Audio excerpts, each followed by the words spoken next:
Oh, there we go. Nope, it's a redfish. All right, we got him. All right, that's worth getting up early for. Run across a fish or two. Oh, goodness. There we go. He's not a beast. All right, we got him. Look at him. Oh, there we go. I'm not.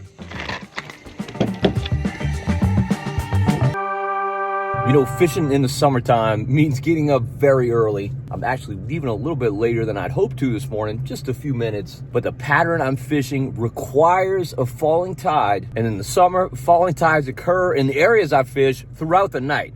So I've got a little remnant of a fall this morning. Not gonna have long to make things happen, but my plan is to go fish some cuts in a major lake here, see if I can run across some redfish. I'm optimistic about the plan, but I'm gonna have to make it happen really, really quickly. Come along with me, let's see if we can do it. All right, I tried starting on the other side of this lake, but it was just too rough. And so now I've come to more of a lee side. They've got some rocks up here. A lot of these rocks have sunk, and so you've got these gaps in here, and that's where these fish tend to hang out.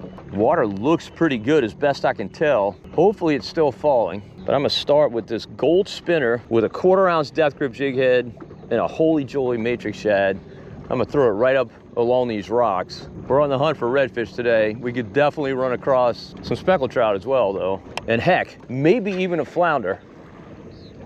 If we catch a flounder, that would be my 8th trip in a row catching a flounder, which would be crazy. The trick is to throw this bait right up on the edge of those rocks, but not into them. Water temp, 86.3 degrees. And it's 5 minutes to 6.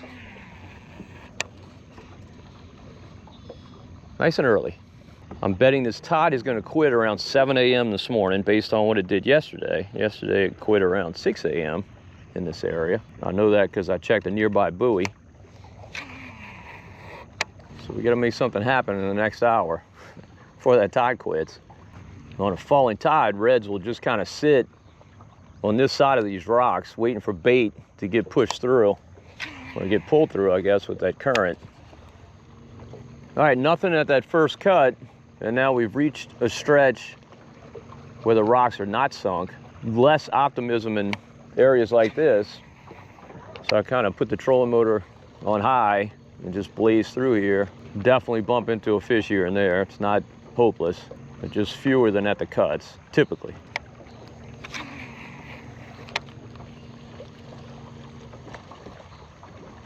Oh, I got smoked. Dadgummit. That felt like a trout head.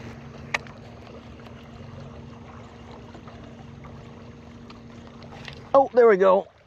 There we go. That's one. That's feeling redfish-like, or maybe flounder. Could it be? Could it be a flounder? It could be. I haven't seen it yet. Nope, it's a redfish. All right.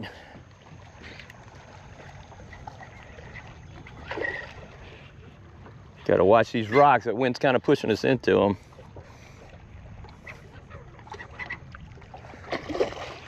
We'll see if we're fortunate enough to land him, because he is a keeper. Come on, dude, come on this way. All right, we got him. Beautiful, beautiful fish. All right, that's worth getting up early for on a beautiful summer morning. There we go. All right, he was 20 inches, real good eating size. Definitely glad to have him. He smoked that bait. As I mentioned, these flat parts of the rocks are not hopeless. All right, here we go. Made a cast a little too far up on those rocks. I'm gonna make an attempt to get it, but odds are I'm gonna lose this bait.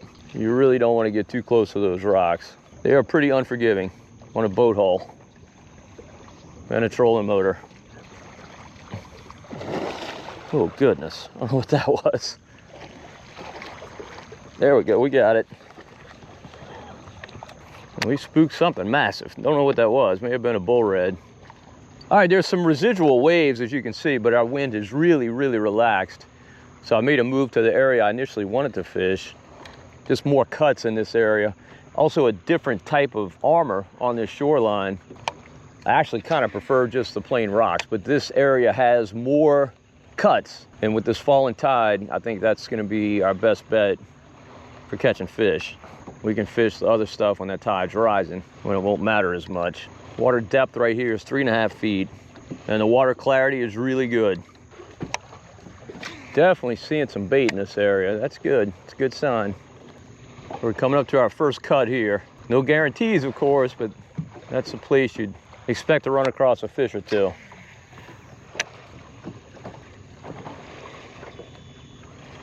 Oh, goodness. There we go. Man, he ripped the rod out of my hands. He hit angry.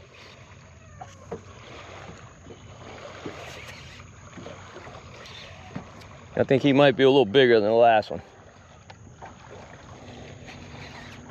I mean, the last one's no slouch, 20-inch fish. I think this one might have a little something on him.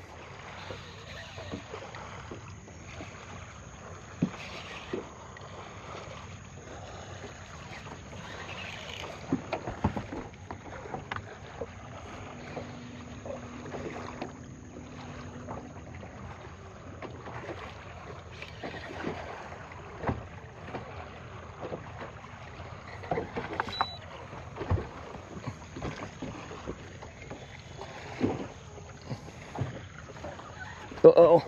Stay out that trolling motor, dude.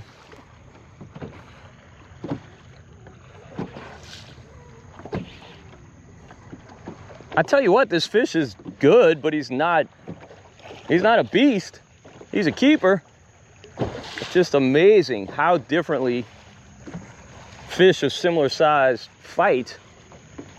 It's just like people, I guess. All right, we got him. And this fish is way less colorful than the last. He may have come from inside from some dirty water, because the water here is gorgeous. Look at him. It's about, I'd say, 20-incher, maybe 21. A welcome sight on a summer morning. Love it. This is just so awesome. These fish would bite all day if this tide would continue to fall, but the clock is definitely ticking. We got to make hay while the sun's shining, so to speak. Lots of bait at this cut, goodness. I caught that fish just a little bit away from the cut, but you know he was relating to that for sure. Oh, that was a bump. That may have been a needlefish. Needlefish love to tag the blade on this bait.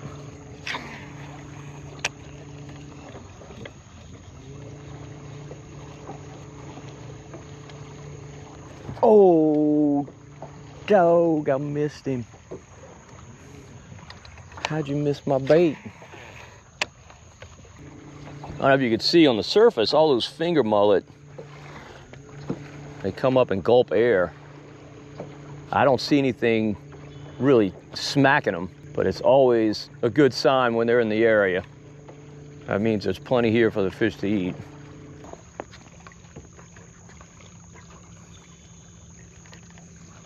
So I got a snag, but you can kind of see what this stuff is. It's basically like wrapped. Oh, crap. Put the brakes on.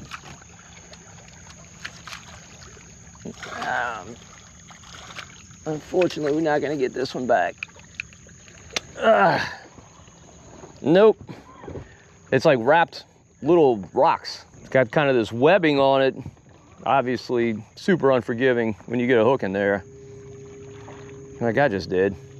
All right, as you can tell, it's 7:02. I'm noticing this tide has died. It's really died. It's not moving at all. That's about how long I thought we'd get. I'm gonna keep fishing and hope we can catch some at the beginning of the rise. It's gonna take probably 45 minutes or so to turn around, but there's a good chance this bite is done. Only one way to find out. All right, our tide is completely kablooey, not moving at all. I could really wait it out. It's kind of what I thought I'd do. But I decided to move into the tide to where it's gonna be rising before it's rising here. There's a line of rocks in the Mississippi River Gulf outlet, a deep channel. that holds fish this time of year, holds fish all times of year really. I think I'm gonna run over there and see what I can catch on those rocks. And then if we don't do a whole lot there, we may just scoot into the marsh. I don't know, lots of options. It's a beautiful day. Still think there are a few more fish out there with our name on them. Let's find out. All right, I'm in the MRGO. The tide definitely seems dead here as well. Seeing all these crab trap buoys. They're not doing a whole lot. Obviously, it's really slicked out. It's gotten beautiful. Just need this tide to move. It's not a big tide range day at all. We're on the down slope. It's gonna be dead tomorrow. But once it starts rising, we should definitely be able to find some fish. I'm gonna stick with this spinner bait for now, but we got an assortment of baits we can throw. Let's see how this water looks. Oh, water looks really good. Water temp in here is 86. Not too bad. Definitely a little cooler with this deeper water. And the possibilities along these rocks are redfish, largemouth bass, speckled trout, and flounder. They all abide along these rocks. And in the summer, I'm never picky. Never picky any time of year, but particularly not in the summer. I take whatever will bite. I used to be a super hardcore trout fisherman. That's all I really cared about. Just wanted to catch speckled trout, period. Not that way anymore. I like them all. I'm near the town of Violet, Louisiana. I shot a crabbing video just a couple of weeks ago, very, very close to here. Outstanding crab action, just great. Good as it gets. Ooh, nice bump. A nice bump. Of course, could have been a needlefish, but it felt better than that. Man, bunch of bait. Never a bad thing to see. Make a few casts with this purple Nurple Bill Lewis ATV. See if they want that today. My favorite crankbait lately. Oh, speckled trout. Look at that, look at that.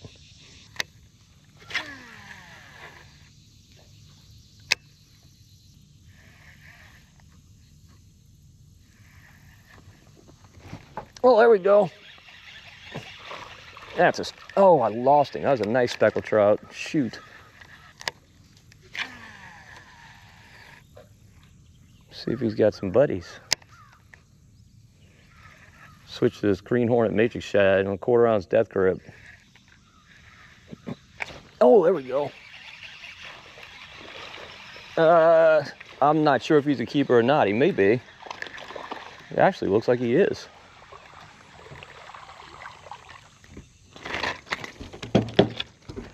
He will hit the tape, I'll tell you that. I think he is a keeper. I think he's over 13.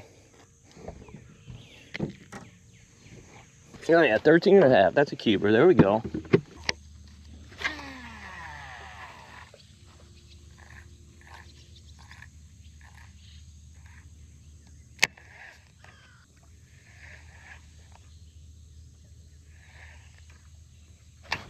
Oh, I missed him.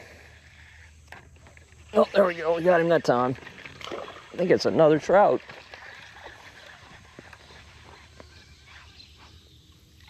Oh, dude, you're not going to make it. You will not make it. You're going to make the tag team. Definitely enjoyed the fight. Definitely enjoyed, man. All right, hopefully somebody runs across this guy again. If you do, report him to taglouisiana.net. Definitely a few trout around here. Of course, you're not going to catch a high percentage of keepers in the summer, but this is a fun way to fish them. Jigging this matrix. Oh, missed another one.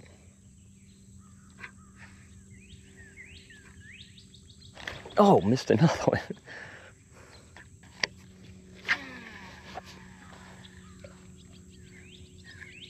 These fish are dead on the bottom. We're fishing right here, 7 feet of water. I think it's a little deeper out there. Having to let it fall in the initial fall, and then fall between hops as well.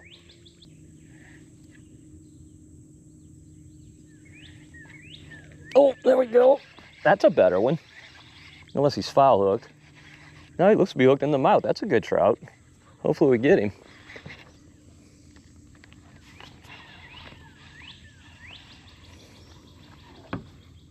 Don't pull free, dude. Oh yeah, that's a good one. All right, we got him. About a 14, maybe 15-inch fish.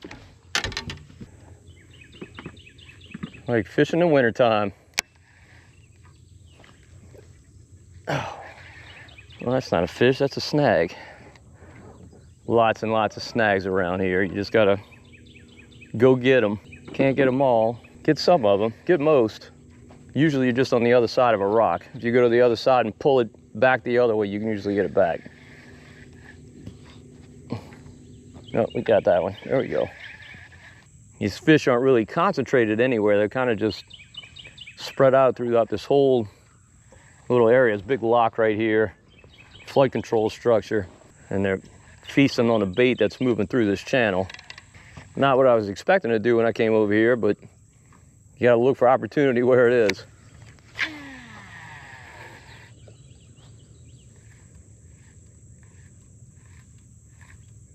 And we definitely could bump into a red or a flounder doing this, for sure.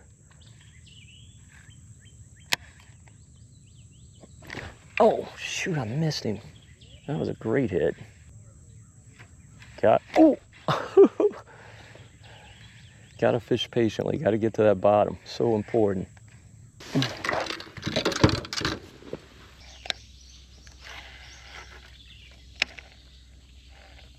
Oh! Oh, he missed it. Another one. Shoot. I saw something busting bait right there. And I know it's real shallow right there because I tried throwing that matrix. There's just not a lot of water. All right, we got here just a little too late and our tide has died, sadly. So is our bite. Now, will these fish bite again on a rise? Who knows? And who knows where they'll be located. I'm sure not in the same spot. But we're gonna wait it out for sure. Gonna wait out the change.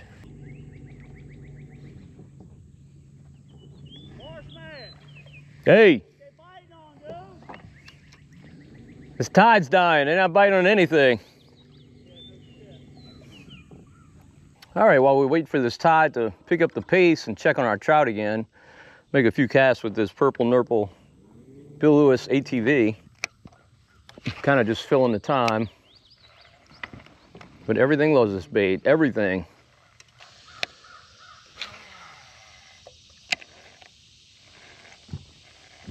Oh, there we go.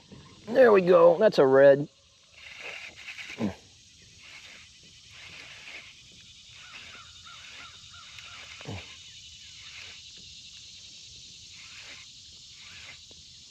I think it's a keeper red, I'm pretty sure.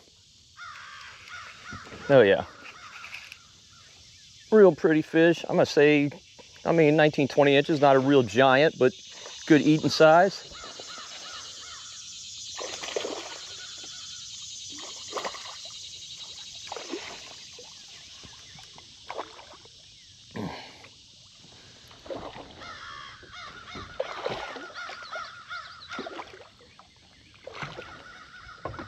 Let's net this bad boy since we got him on a crankbait.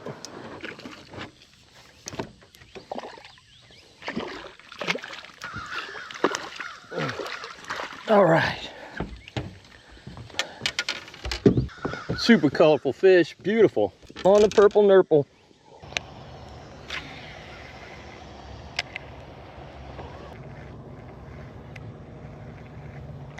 Oh, what is that? I think that's a ladyfish. Not what we wanted. Ladyfish are prevalent in our marshes this time of year. You get some really, really big ones along these rocks. That was not a really big one. We call them poor man's tarpon. They look like a tarpon and they act like a tarpon and pretty much taste like a tarpon. Not a fish you want to eat. All right, looks like the tide has begun to rise back through our lock. So let's go see if we can relocate our trout. I'd say it's kind of a long shot, but we're gonna check. Can't leave without checking. All right, no trout around, sadly. Can't find them. So let's switch back to this crankbait, see what we can do with this.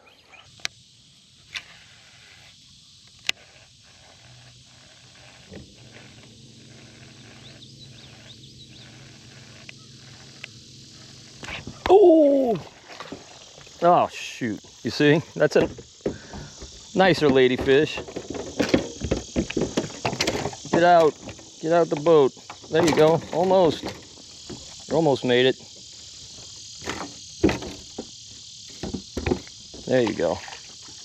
They hit like a ton of brakes, particularly the bigger ones. And that one wasn't very big. They get really big in here, like 2+ pounds, maybe even 3 pounds.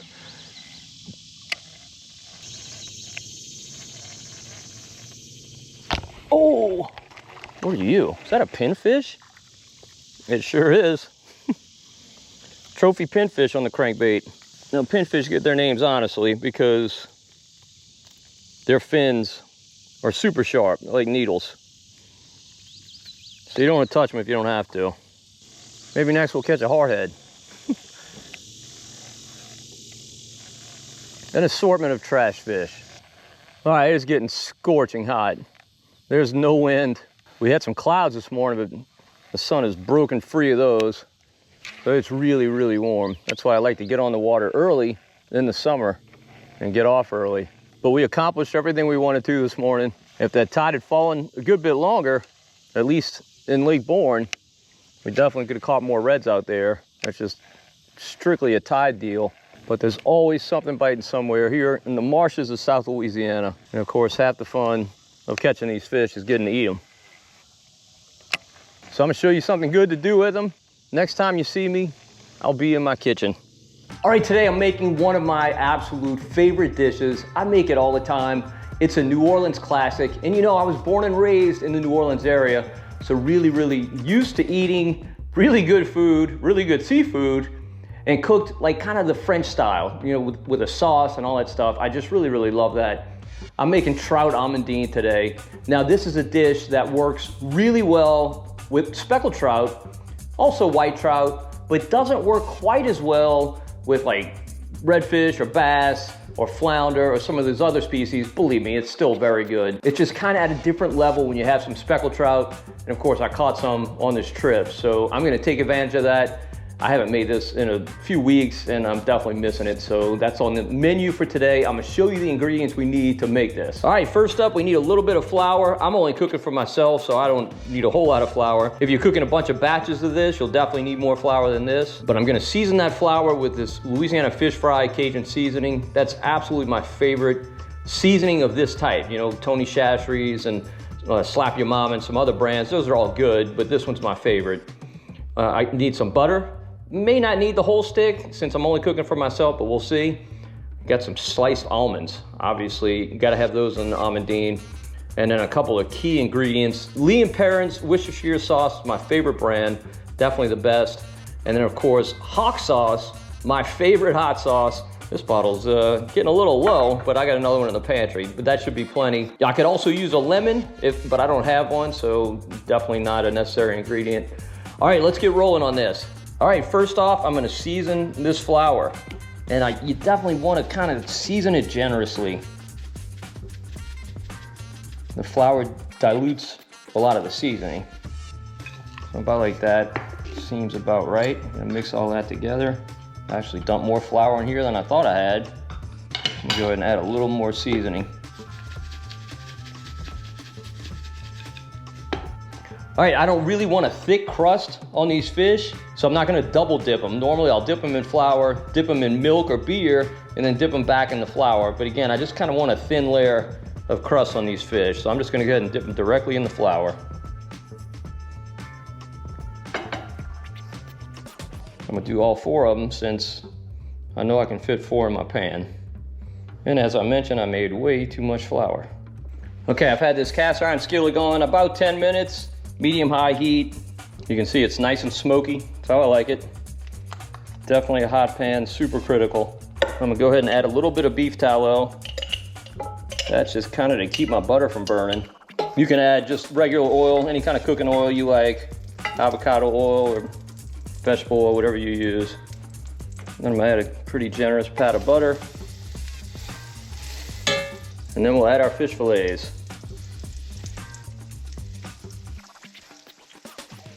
This is a really, really easy dish to make that will definitely impress your friends. They'll think you're like a chef at Galatoire's or something like that if you can make this. All right, we're gonna go ahead and flip them. Should be about ready. Oh yeah, a little bit over maybe. Not bad. No, that's perfect. Perfect. Man, I love cooking with cast iron. If you don't have a good cast iron skillet, get one. I would never cook with anything else.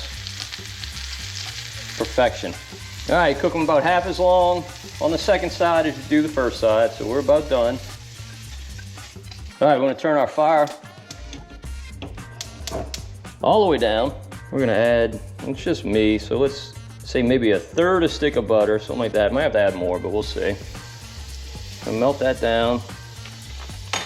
Make some brown butter. And I'm gonna throw some almonds in there. Sliced almonds. Probably too many, but I like a lot. So we just wanna kind of toast these almonds just for about 2 minutes or so. Our pan's still really hot. We got the fire on low, but got that residual heat in there. And that's really toasting these things well. I'm gonna turn it up just a scooch. Huh. Brown butter on almonds, man, does that smell good. It's about to smell even better though. All right, I think we're good and toasty. I'm gonna go ahead and cut my fire entirely off. I'm gonna add a generous helping of this Lea & Perrins Worcestershire. I add a lot because I love it. Same with the hawk sauce. Probably gonna take the rest of this bottle.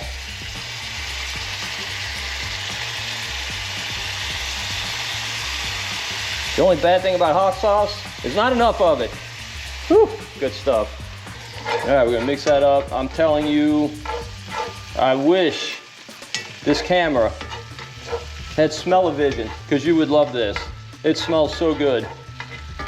All right, now I just need to dump the almonds onto the fish. How does that look? Whew, it's gonna be good. All right, one thing I absolutely know, sometimes in these Catch and Cooks, I make stuff for the first time and I get to sample it with you watching. I make this all the time, so I know this is great. That doesn't mean I'm not looking forward to eating it, because I really am. There we go. Still a little hot.